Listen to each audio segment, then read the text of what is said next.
penyimak channel YouTube Aceh Explorer. Jadi nikmat dan azab kubur itu terjadi pada roh sekaligus pada badan secara serentak, dua-duanya terasa. Atas dasar apa? Assalamualaikum warahmatullahi wabarakatuh. Alhamdulillahirabbil alamin, nahmaduhu wa nasta'inuhu wa nastaghfiruhu wa nastahdi. Asyhadu an la ilaha illallah wahdahu la syarikalah, arsala rasulahu bil huda wa dinil haqq liyudhhirahu 'alad dini kullihi wa kafa billahi syahida. Wa asyhadu anna Muhammadan 'abduhu wa rasuluh, arsalahu Allahu syahidan wa mubasysyiran wa nadhira wa da'iyan ila Allah bi idnihi wa sirajan munira. Allahumma salli wa sallim ala sayyidina wa maulana Muhammad wa ala alihi wa ashabihi ajma'in. Ma'asyiral hadirin dan muslimin, tiada henti-hentinya kita memuji Allah dan bersyukur kepadanya atas curahan rahmat dan karunia-Nya yang melimpah. Salawat dan salam semoga Allah curah limpahkan kepada baginda Nabi Muhammad Rasulullah sallallahu alaihi wasallam.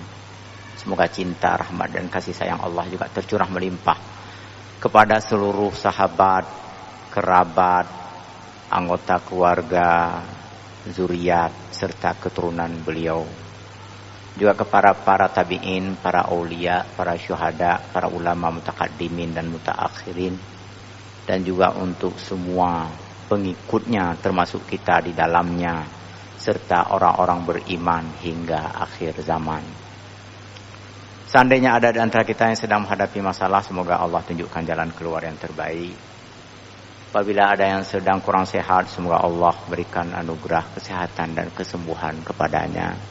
Dan jika ada yang sedang ditimpa musibah, semoga Allah berikan kesabaran dan ketabahan kepadanya.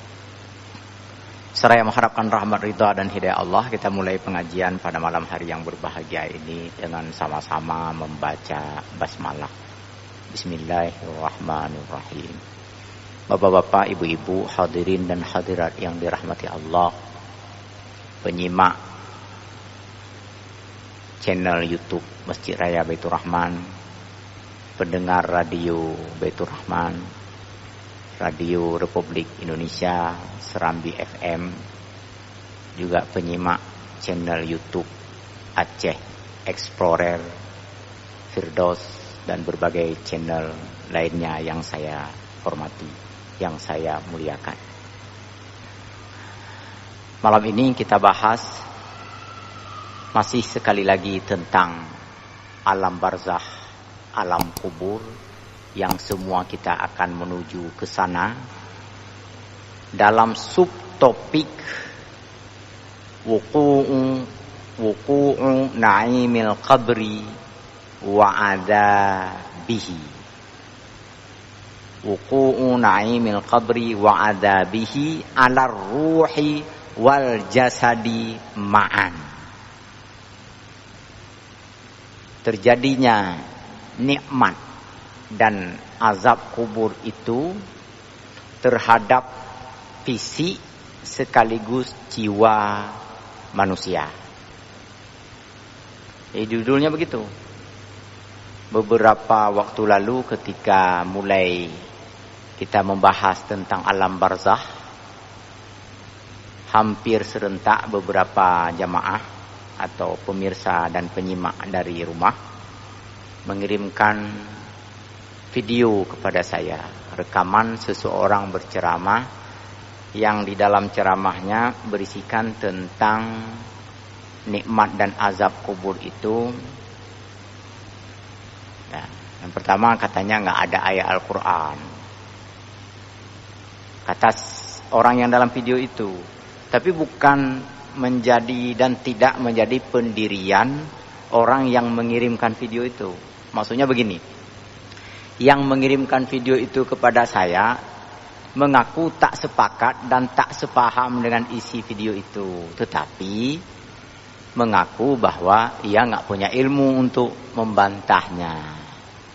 Video ini tersebar di tengah masyarakat muslim, kata beliau. Ini yang satu orang, yang lain juga lebih kurang seperti itu. Yang kedua, dikatakan di dalam video singkat itu bahwa nikmat dan azab kubur itu terjadi dalam bentuk ruh saja. Karena jasad itu sudah dibaringkan di dalam tanah. Jasad itu sudah hancur lebur, remuk redam di sana, terhimpit oleh tanah, dan nggak berguna lagi, nggak ada kehidupan lagi pada jasad itu. Jadi kepada pengirim video itu sudah saya berikan komen sedikit.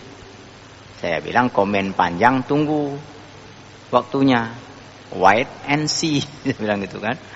Prehmandang buka channel YouTube Baitur Rahman, Masjid Raya Baitur Rahman, atau buka radio malam Selasa, atau jak masjid aja. Kamu ji'uh tengku, ji'uh buka radio. Jadi singkat sekali videonya, memang hanya mungkin 3 atau 5 menit. Dalam 3 dan hingga 5 menit itu sudah melakukan, menurut saya sudah melakukan 2 kesalahan. Sudah menyampaikan 2 kesalahan. Ini bukan untuk nyalah-nyalahin orang ini, karena sudah ditanya harus saya sampaikan, dan terkait dengan materi ini sengaja nggak saya singgung sebelum ini. Kesalahan pertama, orang yang ada dalam video itu mengatakan bahwa tidak ada ayat Al-Quran yang terkait dengan nikmat dan azab kubur, dan oleh karenanya nggak usah dipercaya itu. Nah ini. Yang kedua, dia katakan nikmat dan azab kubur itu terjadi pada roh kita, pada jiwa kita, bukan pada fisik. Ini Bapak Ibu coba perhatikan, pernyataan dia sendiri di sini sudah kontradiksi kan? Di mana kontradiksinya? Tadi dia menganjurkan orang untuk tak percaya azab dan nikmat kubur karena nggak ada ayat Al-Quran katanya. Sementara ini persoalan keyakinan.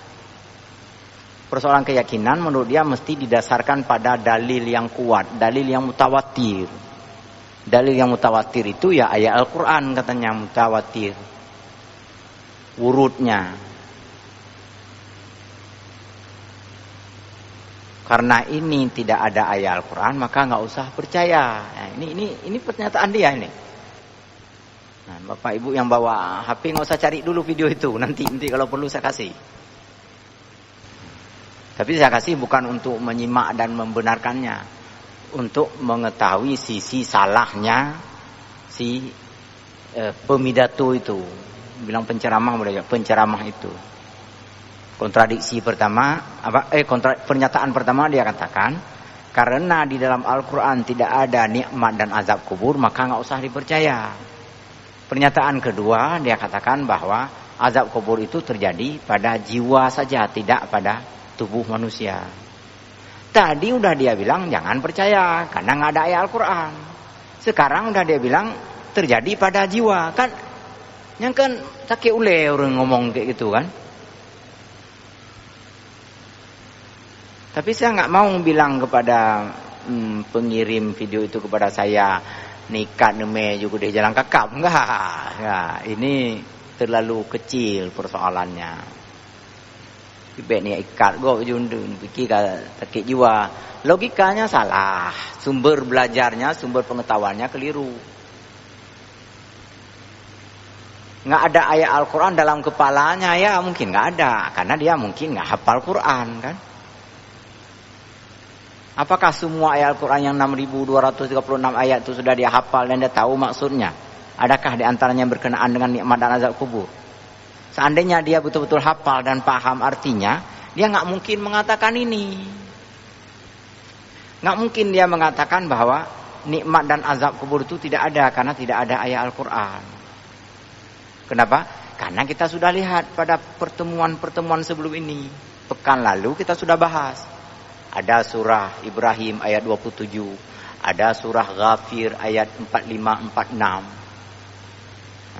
Dua-duanya dipahami oleh para ulama, dan bahkan Rasulullah sallallahu alaihi wasallam sendiri menafsirkan ayat Al-Qur'an surah Ibrahim ayat 27 itu. Yusabbitullahu alladhina amanu bil qaulis tsabit. Tafsirkan oleh Rasulullah bahwa itu terjadi nanti di dalam kubur. Ini kan kepinteran orang ini kan. Kepinteran maksudnya sok pinter gitu. Pinter enggak apa-apa, tapi soknya yang salah. Rasulullah saja mengatakan ada ayat Al-Qur'an tentang nikmat dan azab kubur. Yang mana itu? Surah Ibrahim ayat 27. Dan juga surah Ghafir ayat 45-46 berdasarkan penafsiran dari Imam Qurtubi, Imam Ibnu Katsir, jumhur ulama, Atta, Mujahid, dan sejumlah murid Ibnu Abbas lainnya, yang Ibnu Abbas ini adalah sepupunya Rasulullah sallallahu alaihi wasallam, yang sejak anak-anak dirangkul peluk oleh Rasulullah dan didoakan dengan sebuah doa yang sangat masyhur.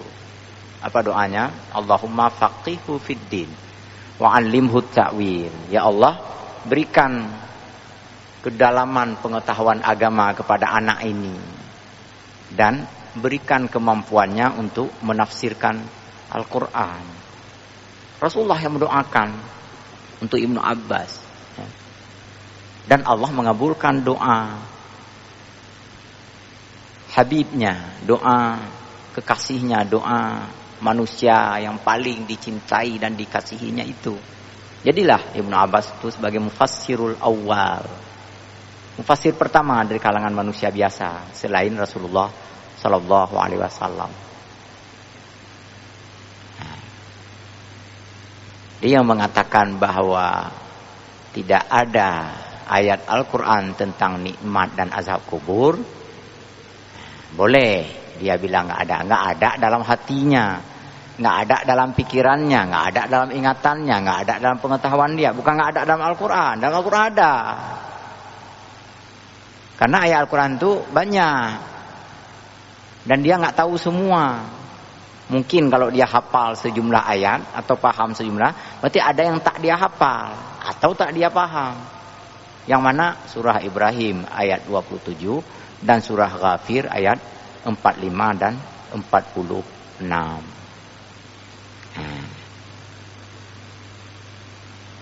Tadi kontradiksi dia sendiri, dia bilang nggak, karena nggak ada ayat maka jangan percaya. Yang kedua dia bilang terjadi pada ruh saja, tidak terjadi pada jasad. Dah satu salah. Yang kedua salahnya adalah dia bilang nggak ada ayat Al-Quran. Padahal Rasulullah sendiri mengakui ada ayat Al-Quran. Mana lebih pintar dia daripada Rasulullah dalam soal ini? Dalam soal main HP mungkin pintar dia. Zaman Rasulullah nggak ada HP kan? Main Instagram, Facebook, Telegram mungkin pintaran dia. Tapi dalam soal Al-Quran, jangan coba-coba ya. Rujukan kita, referensi kita dalam soal Al-Quran ini ke belakang bukan ke depan. Jadi kalau Bapak Ibu membaca kitab tafsir yang ada di masa Rasulullah itu jauh lebih utama dibandingkan tafsir yang ditulis sekarang. Walaupun sekarang banyak sekali para ulama pemikir kontemporer hebat-hebat kali. Kalau guru besar sebesar-besarnya lagi gitu ya. Udah jadi guru besar sebesar-besarnya lagi. Ada yang guru besar honoris causa lagi. Berat tidak urang dayo kan. Pikir kok honoris causanya Yuda. Singkatannya HC. Nyota terjemah nyota bi kepanjangan HC-nya Hana Carong artinya kan. Aduh, pokoknya lawik nyota yo kan karo de kengkem. Berat tak kapungo seorang gronyo kan. Berat kah? Handa begah. Enggak boleh kita biarkan keburukan, kebatilan, kesalahan, enggak boleh kita biarkan merajalela. Kalau misalnya terjadi pembodohan secara masif kepada masyarakat, kita tahu itu salah, lalu diyakini oleh masyarakat bahwa itu benar, kita ikut berdosa.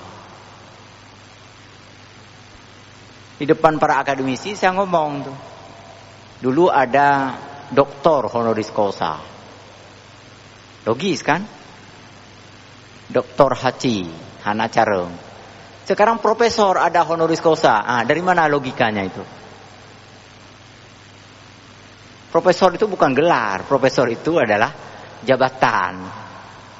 Dari mana jabatannya? Setelah dia mengumpulkan angka kredit, setelah dia melakukan kegiatan akademik, mengajar, menulis, mengabdi, 3 angka kredit, dan melakukan kegiatan-kegiatan penunjang Tridharma perguruan tinggi. Tridharma yang 3 tadi, mengajar, menulis buku atau karya, dan mengabdi, melakukan pengabdian.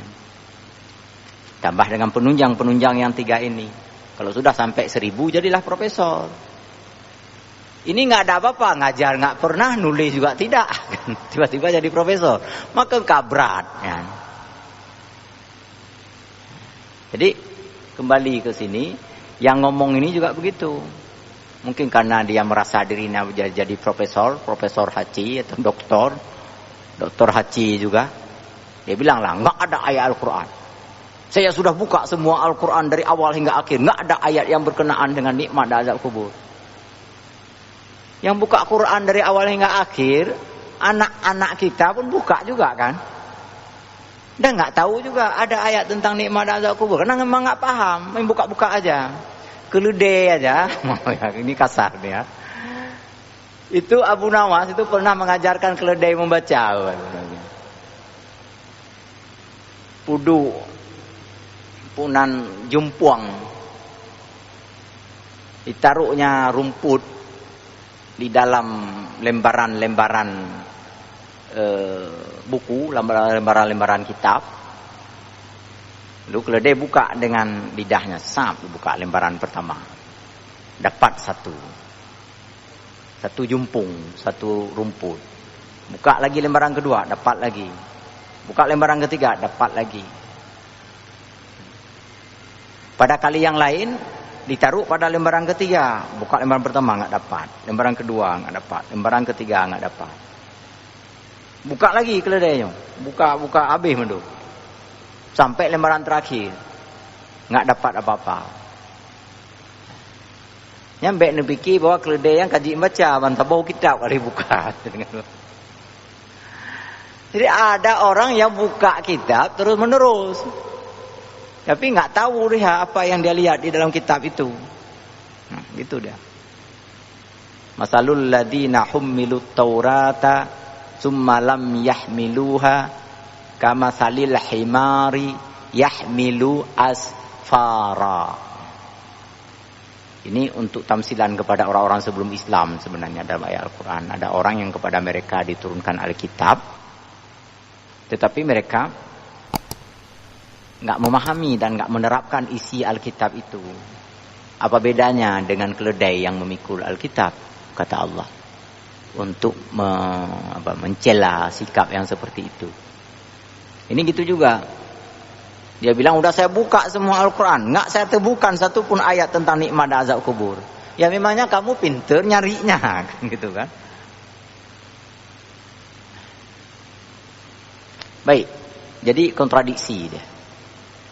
Kemudian yang kedua, kesalahan dari pernyataannya itu adalah pernyataan bahwa nikmat dan azab kubur itu terjadi pada ruh saja, tidak pada jasad, karena jasad manusia itu sudah mati berkalang tanah, nggak ada hidup lagi. Kalau nggak baca coba korek katanya.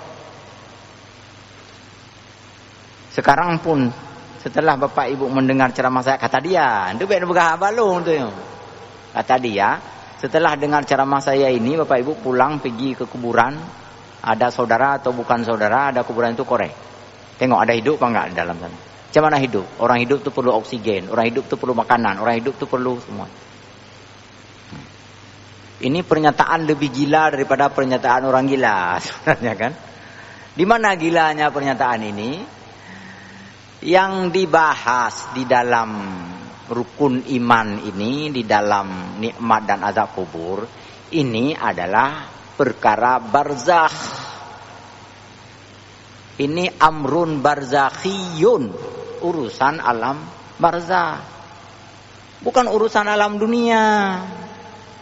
Karena ini urusan alam barzakh, maka yang bisa mendeteksinya, mempelajarinya, memahaminya, melihatnya, mengamatinya hanya setelah seseorang berada di alam barzakh dengan menggunakan alat-alat, instrumen-instrumen barzakhi, bukan instrumen duniawi. Nah, ini sudah pernah kita sampaikan dulu pada pertemuan pertama tentang nikmat azab kubur ini. Makanya kalau ada HP naruh di kuburan, dalam kuburan, ya nggak ada fungsi apa-apa karena HP itu produk alam dunia. Di alam barzakh nggak berlaku HP itu. Kalau korek itu nengok jenazah di dalam kuburan, yang kita korek ini yang ngorek orang dunia, yang dikorek juga dunia, yang ditemukan jasad dunia. Kita belum masuk ke alam barzakh. Coba korek secara barzakh. Gunakan alat-alat alam barzakh. Jadi di mana kita ambil? Nah, tunggu aja nanti. Kapan nanti? Waktu you mati, gitu kan? Coba nengok nanti waktu mati. Hukum dawa dino mah. Karena kita belum mati, maka kita mempedomani informasi dari sumber-sumber yang terpercaya. Sumber-sumber yang terpercaya ini karena diberitahukan oleh Sang Maha Sumber, Sang Maha Alim, Allah Subhanahu wa taala. Ada Rasulullah mengatakan misalnya, ya kita pegang ya Rasulullah katakan itu. Atau ada ayat Al-Quran yang kita pegang ayat Al-Quran itu. Karena kita belum tahu, kita belum masuk ke alam gaib itu. Rasulullah tahu karena kepada Rasulullah diberikan ilmu oleh Allah, diberikan bimbingan. Wa ma yantiqu 'anil hawa in huwa illa wahyu yuha. Apapun yang Allah tutur narasikan itu semua berdasarkan bimbingan Allah Subhanahu wa taala, enggak suka-suka. Bukan suka-suka hati Rasulullah ngomong itu. Selalu dalam pantauan dan bimbingan Allah Subhanahu wa taala, termasuk dalam hal nikmat dan azab kubur ini. Nah, jadi gitu dia kita tanggapi itu. Maka kita perlu membaca satu subbab di sini.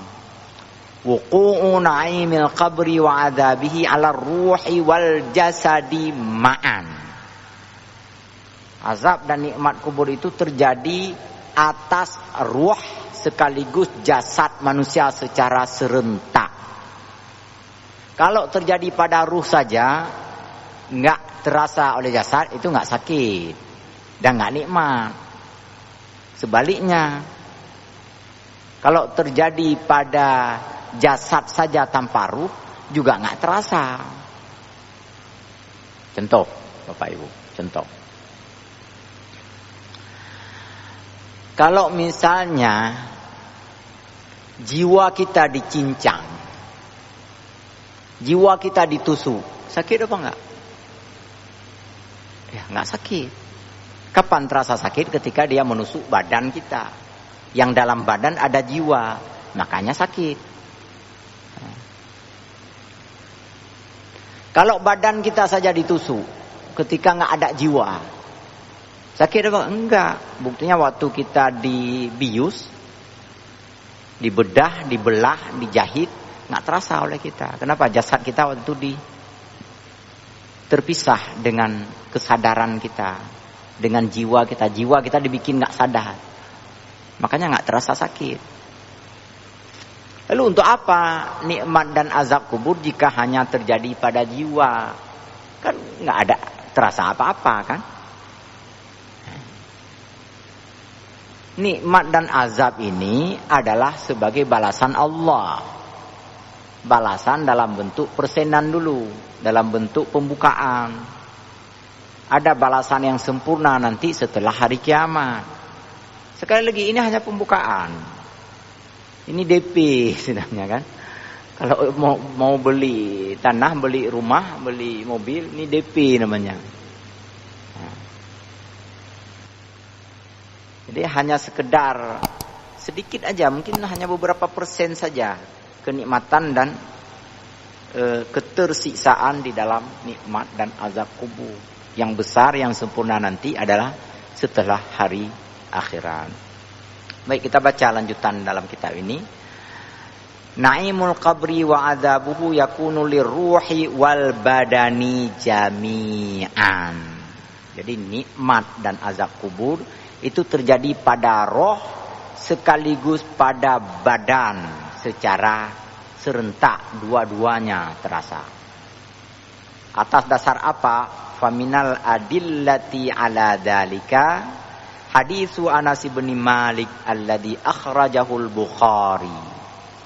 Dalil terkait dengan adanya nikmat dan azab kubur secara fisik dan secara jiwa, secara mental adalah hadis yang berasal dari Anas bin Malik.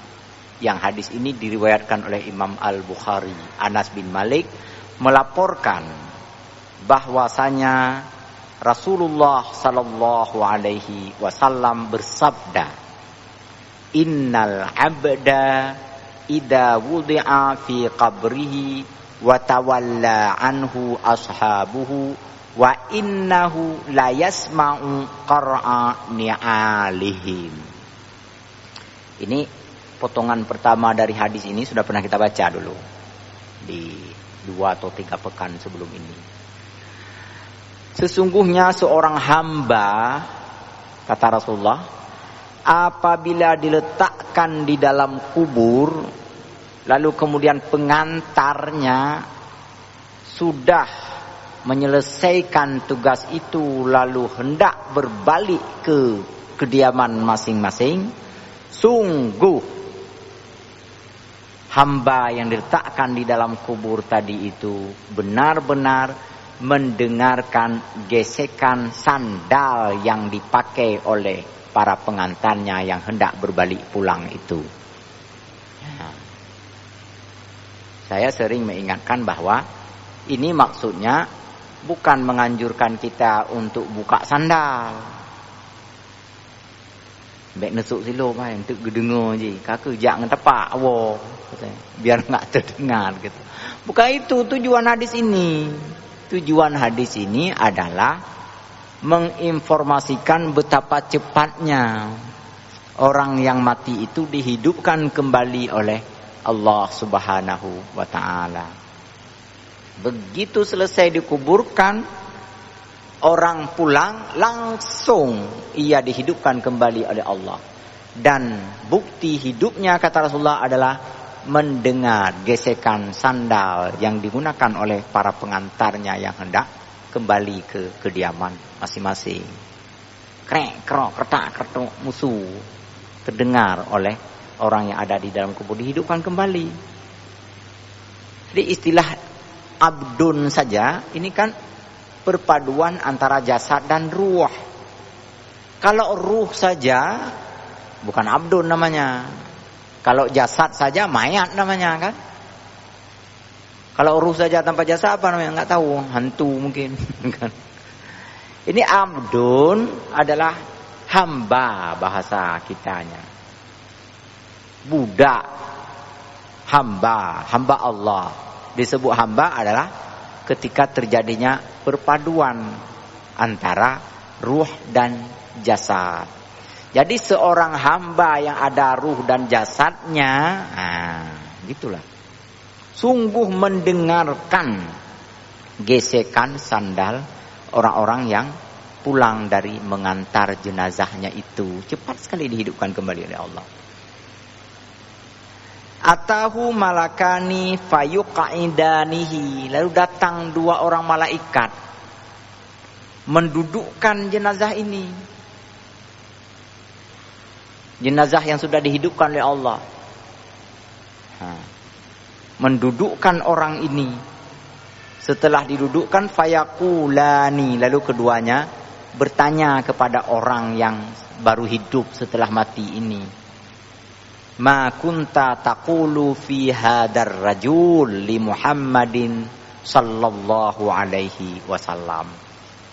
Pertanyaannya apa? Pertanyaannya, apa yang kau katakan terhadap orang ini, yaitu Nabi Muhammad sallallahu alaihi wasallam. Maksudnya bagaimana pandanganmu, bagaimana pendapatmu tentang Muhammad sallallahu alaihi wasallam? Tanya malaikat. Munkar, nakir.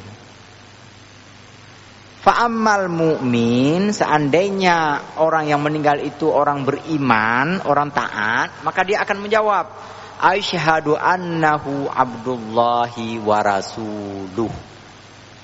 Saya bersaksi Muhammad itu adalah hamba Allah sekaligus utusannya, rasulnya. Nah, ini kalau orang mukmin akan menjawab seperti itu.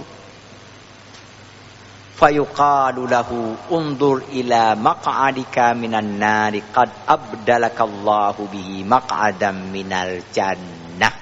Lihatlah tempat tinggalmu, bukan lagi neraka, tetapi digantikan oleh Allah dengan tempat tinggal dari surga. Allah berikan untukmu tempat tinggal berupa surga. Kenapa? Karena engkau telah memberikan jawaban bahwa Muhammad adalah hamba sekaligus utusan Allah. Ya. Yang musim-musim mauludnya. Baik sampai Pak Jokowi Belangong jangan lupa kepada bahwa Nabi Muhammad itu adalah hamba Allah sekaligus rasulnya. Nah. Hamba Allah, beliau manusia biasa dengan berbagai kelebihan dan kekurangan yang manusiawi kalaupun ada kekurangan. Tetapi berbanding kekurangan yang manusiawi itu, beliau jauh lebih sempurna kebajikan-kebajikan dan kelebihan keutamaan beliau, baik pada fisik maupun pada karakter dan perilakunya. Fisik beliau itu sehat. Di dalam Syama'il disebutkan ketika beliau berdiri melihat ke kaki, nampak ujung kaki. Kita kalau berdiri kan terhalang ujung kaki kita dengan perut yang. Jadi tubuh Rasulullah itu sangat ideal. Rasulullah nggak pernah sakit ya. Makan beliau sikit. Kalau kita sikit-sikit makan, beliau makannya sikit gitu. Jadi terbalik ya. Kita makan. Beliau makan sedikit, kita sedikit-sedikit makan. Marah beliau juga sedikit, kita sedikit-sedikit marah. Nampu capek. Ya bengeh dia. Jadi perlu penyadaran, penghayatan betapa Muhammad itu adalah seorang hamba sekaligus seorang utusan Allah. Ini yang perlu bisa ini untuk dijawab di sana nanti. Di sana nggak ditanya lagi.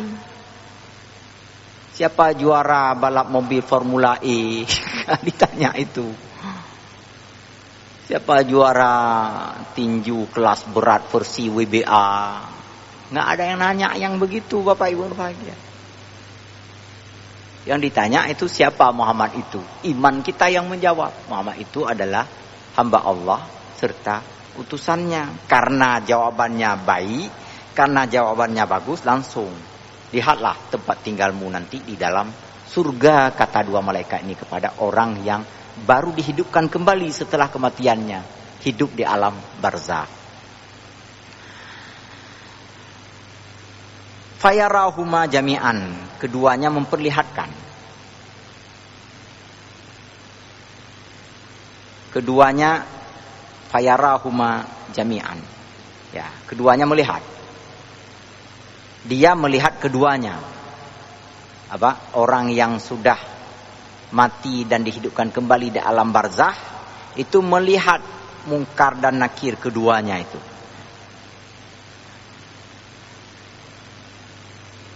Kemudian qala Qatadah, ini juga murid Ibnu Abbas, wa dzukira lana annahu yufsahu lahu fi qabrihi. Karena memberikan jawaban yang benar maka dilonggarkan kuburnya. Makanya Bapak Ibu kalau kita sering berdoa wa wasi' madkhalahu, ini syariat ini. Ya Allah, lapangkanlah kubur orang yang baru meninggal ini. Misalnya orang tua kita, sahabat kita, kerabat kita. Ini syariatnya memang. Dengan dilapangkan kubur maka sedikit lebih leluasa orang yang ada di dalam kubur. Kemudian wa ammal munafiqu wal kafiru. Orang-orang munafik dan orang-orang kafir ketika ditanya siapa ini Muhammad, bagaimana pandanganmu tentang Muhammad? Dia menjawab, la adri kuntu aqulu ma yaqulun nas. Saya enggak kenal dan saya enggak tahu. Saya enggak peduli dengan urusan orang. Jadi orang bilang begini-begini, saya pun ikut-ikutan begitu. Orang kafir enggak mengakui kan kerasulan Nabi Muhammad. Orang munafik juga enggak mengakui. Fayuqalu la daraita wala talaita. Malaikat pun menghardiknya dengan mengatakan bahwa tidak. Kamu bohong. Kamu sebenarnya tahu siapa Muhammad itu. Tetapi kamu enggak mau tahu dulu di dunia.